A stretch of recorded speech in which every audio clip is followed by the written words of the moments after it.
बहुत धन्यवाद आदरणीय मामा जी। मित्रों, परम पूज्य गुरुदेव परम वंदनीय माता जी की दिव्य उपस्थिति को साक्षी मानते हुए माँ गायत्री के पावन मंत्र के साथ में अपनी बात को आरंभ करना चाहता हूँ। माँ गायत्री का ये पवित्र मंत्र जो भारतीय आध्यात्मिक संपदा का, भारतीय ज्ञान परंपरा का एक अत्यंत ही पावन मंत्र है। पावन उसको कहने के पीछे का आधार भी बड़ा प्यारा है। मेरे ऊपर गंगा जल गिरता है तो मैं पवित्र होता हूँ। मेरे द्वारा यदि कोई अच्छा कार्य किया गया तो मैं उसको पुनीत कह करके पुकारता हूँ।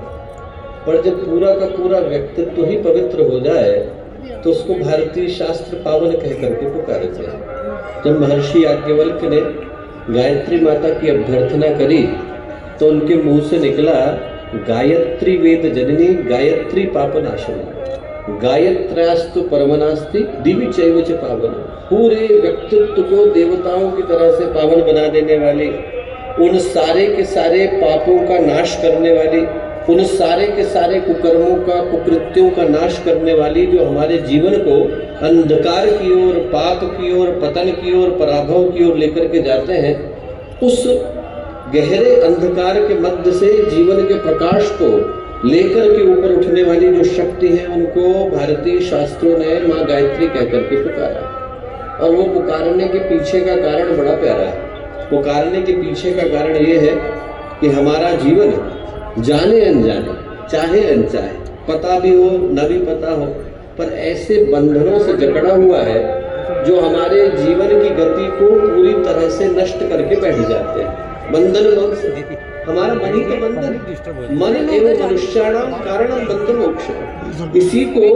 इसी दरवाजे को, एक ऐसा दरवाजा है जहाँ से हम लोग संसार के अंदर घुसे और उस दरवाजे के अंदर घुसकर चटकनी लगा करके बैठ गए। उस चटकनी को खोलने का कार्य तो हमारा ही। यदि चटकनी को न खोले तो इस संसार से बाहर जाने का और कोई उपाय शेष रहता नहीं।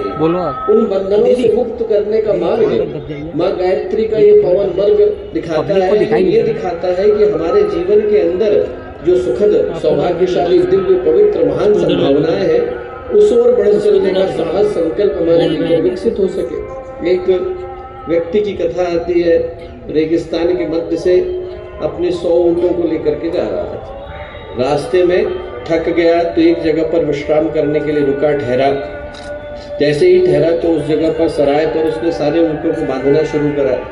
बांधने की बारी आई तो देखा कि 99 ऊँटों को बांधने के लिए तो रस्सी है, एक ऊँट के लिए नहीं। परेशान हुआ, खड़ा होकर के सोचता था कि क्या करूं। इतनी देर में एक संत वहां से गुजरे। संत ने कहा कि क्या बात है, बहुत परेशान नजर आ रहे हो। बोले साहब, मेरे पास 99 ऊँटों को बांधने के लिए रस्सी है, 100वें के लिए नहीं है। इस 100वें को नहीं बांधा तो ये खुल करके रात में पता नहीं कहाँ चला जाएगा।